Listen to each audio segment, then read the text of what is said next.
상황이 좀 비슷해요. 묘양산에서 그때 김영삼과의 회담을 준비하기 위한 그 준비 회의를 김일성이가 독려를 하고 있었는데 김일성이가 화를 내니까 김정일이가 평양에서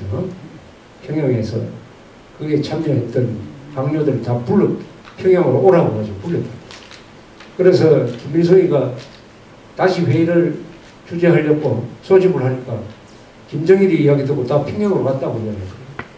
그래서 화가 나서 심장마비에 걸려서 죽었다. 그 옆에 응급처치를 할 수 있는 기계가 없었고 의사도 그 옆에 있었다. 바로 즉각 죽은 게 아니고 뒤늦게 평양에서 의사를 실은 헬리콥터가 밤중에 묘양산으로 가다가 중간에 추락했다. 추락한 것까지는 우리 정보기관도 다 관찰을 했기 때문에 확실한 사건이에요. 이 추락도 이상하다. 그때 비바람이 왔다고 그러는데 그래서 이게 베리아가 스탈린을 죽인 것처럼 김정일이가 김일성을 죽인 거 아니겠느냐. 왜냐?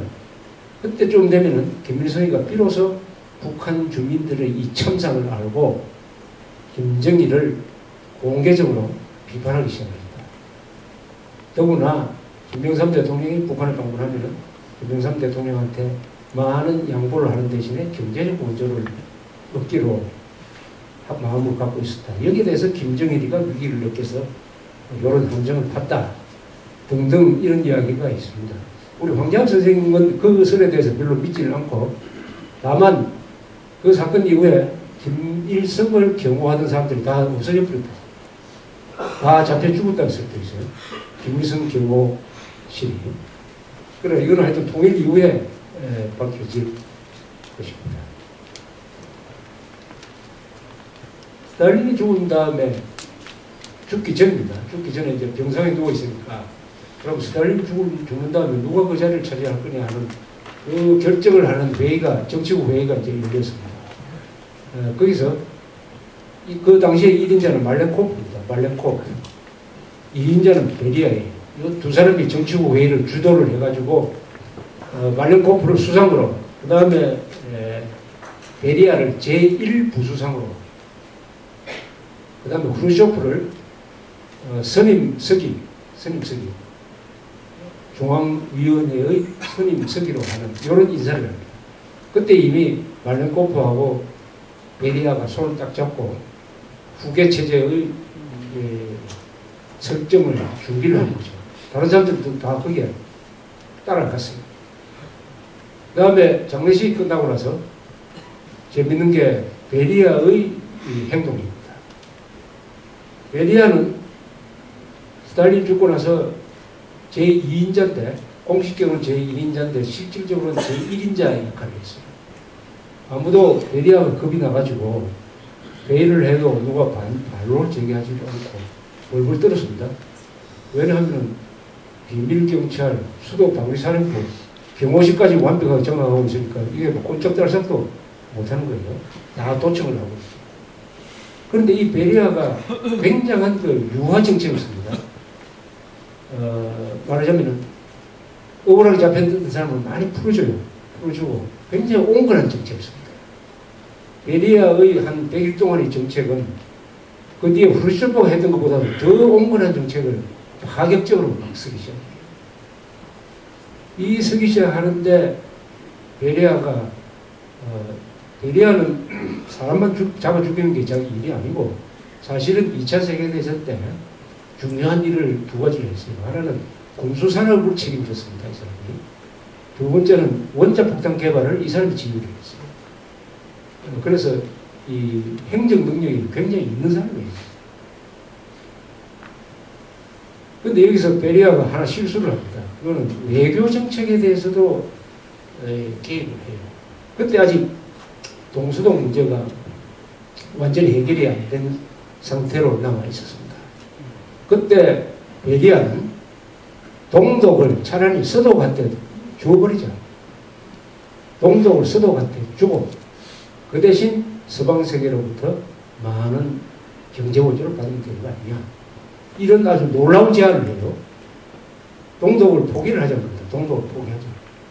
여기에 대해서 외무장관이 몰로토프가 아주 반대를 해요. 프루시초프도 반대를 합니다. 요게 나중에 꼬투리가 됩니다. 베리아를 처단하는. 이런 상태에서 이제 한 시간이 한 3개월쯤 가요. 3개월쯤 가는데 누가 앞장서서 베리아를 제거하는 계획을 세우기 시작하느냐면 프루시초프입니다. 그때 트로이카가 형성이 되었어요. 3인방이 형성됐다는 거죠. 트로이카, 이 삼각형. 말렌코프가 수상, 그 다음에 베리아가 부수상, 그 다음에 당을 책임진 프루시초프. 요 세 사람이 주로 회의를 해가지고 방향을 결정하고 이렇게 합니다. 이렇게 하는 과정에서 프루시초프가 이렇게 느껴요. 지금은 베리아가 굉장히 자기한테 우호적으로 나오지만은 언젠가는 나를 칠 것이다. 그 전에 내가 베리아를 먼저 쳐야 된다. 이런 판단을 딱 하는 거예요. 중요한 쿠데타나 이 암살이나 이런 것은 그 암살자나 쿠데타를 일으킨 사람이 코로나로 몰렸을 때 하는 경우가 많아요. 코로나로 몰렸을 때. 그 박 대통령도 마찬가지입니다. 이게 잘못하면 군복 벗게 되어 있는데 할 거냐 말 거냐 할 때는 벼랑에 몰렸을 때 살기 위해서 하는 경우가 상당히 많은데 프루시초프가 베리아를 체포하는 작전도 그런 거에 속합니다. 그래서 프루시초프가 자기 편을 만들기 시작해요. 제일 처음에 누구를 잡느냐? 말렌코프를 잡습니다. 말렌코프하고 베리아는 단짝이에요. 단짝인데 말렌코프를 프루시초프가 설득을 해요. 이 시간이 지나면 당신이 결국 당하고 만다. 그래서 우리가 같은 편이 되자. 말렌코프를 설득을 하고 몰로토프를 설득을 하고 그 다음에 군 원로인 보로실로프라는 사람을 설득하고 불가니는 아주 쉽게 설득이 되고 카가노비치 뭐 이런 식으로 쭉 내려갑니다. 마지막까지 망설였던 사람이 미코얀이라는 사람인데 이 사람은 알메니아 사람이에요. 소수민족이죠. 이 사람은 베리아하고 워낙 인간적으로 친해요. 그래서 프루시초프가 마지막 날 출근하면서 미코얀한테 오늘 이렇게 할 것이다 라고 이야기를 해요. 그러고 해보니까 정치국 10명 중에서 전부 다가 프루시초프 편이야. 프루시초프 편이 돼요. 프루시초프가 좋아서가 아닙니다. 베리아 저것을 살려놓으면 내가 언제 갈지 모르겠다 하는 이런 공포, 두려움 때문에 자연스럽게 반베리아 공동정선이 딱 형성이 됩니다. 근데 베리아는 역시 사람이 잘 나갈 때 조심해야 된다는 게 베리아의 경우도 자기는 자신을 했어요. 이 모든 경호 다 장악을 하고 있는데 정치국 원 10명 저걸 걱정할 것 없다. 또 우리가 철저하게 지금 막 하고 있다. 이렇게 아주 느슨하게 오만해서 그러니까 정보 수집이 실패죠. 그래서 이 사람들이 작당을 할 때, 프루시초프나 이런 사람들 작당을 할 때 항상 바깥에 산책을 하면서 이야기해요. 산책. 방 안에서 이야기하면 도청되니까. 산책을 하면서 이야기를 하고 했는데 베리아의 부하들이 정보 수집에 실패를 했어요. 사진을 알지를 못했습니다.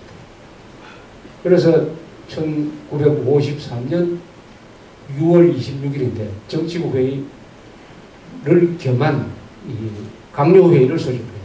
말렌코프가 의장입니다.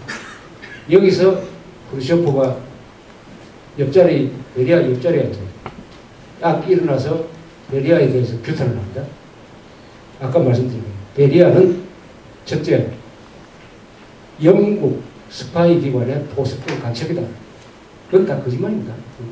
그리고 원래 덮으시울 때 하는 방법이 있어요. 그리고 아까 동독 문제, 동독을 넘겨주려고 했다.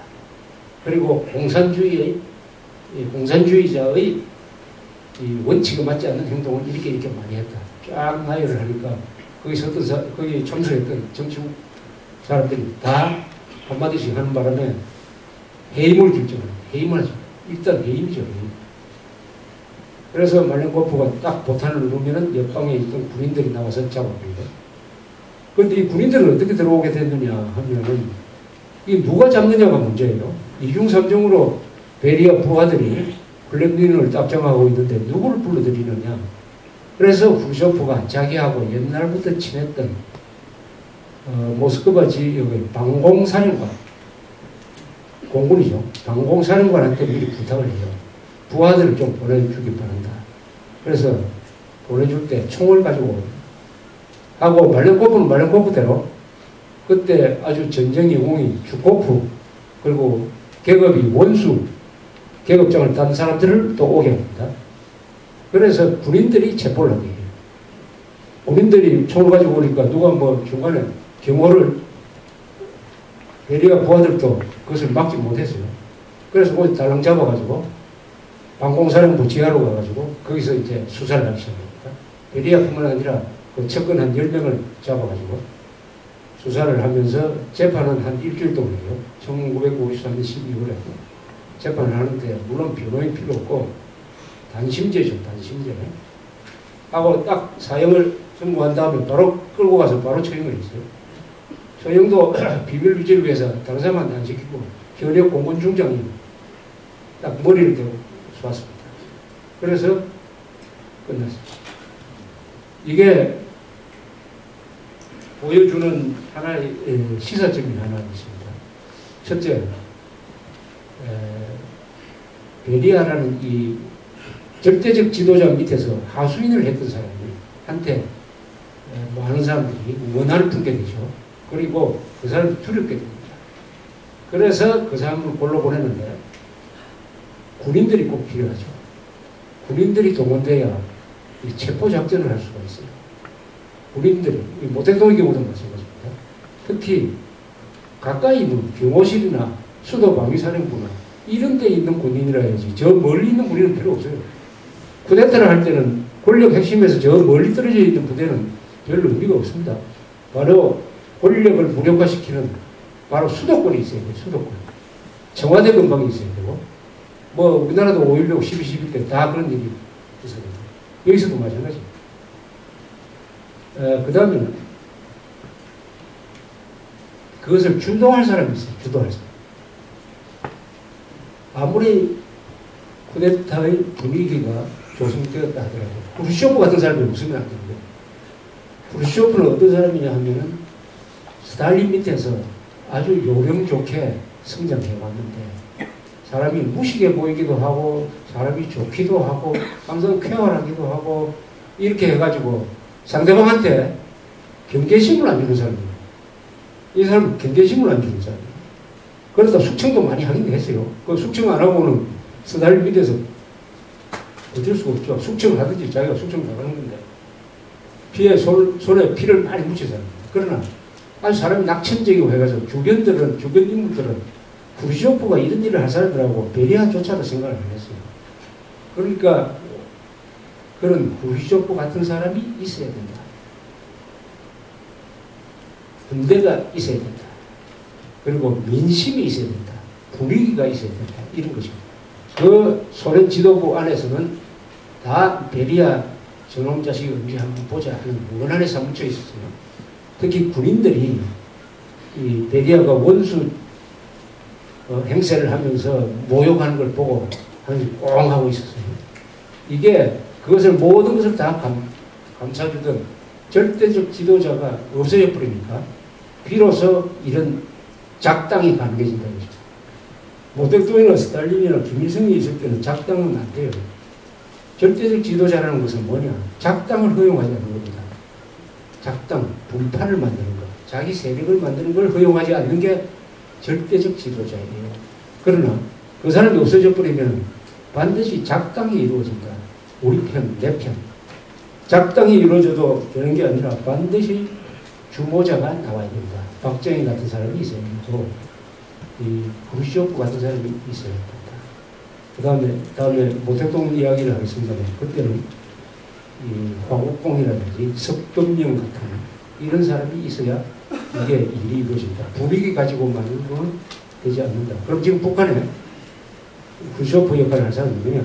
아니면은 김재규 역할을 할 사람이 누구냐? 석금령 역할을 할 수 있는 사람이냐? 그건 지금 정보 부족으로 할 수가 없죠. 그러나 나타날 수 있는 조건은 성숙될 것이다. 이렇게 생각합니다. 한 10분 쉬고 15분에 다시 하겠습니다. 감사합니다.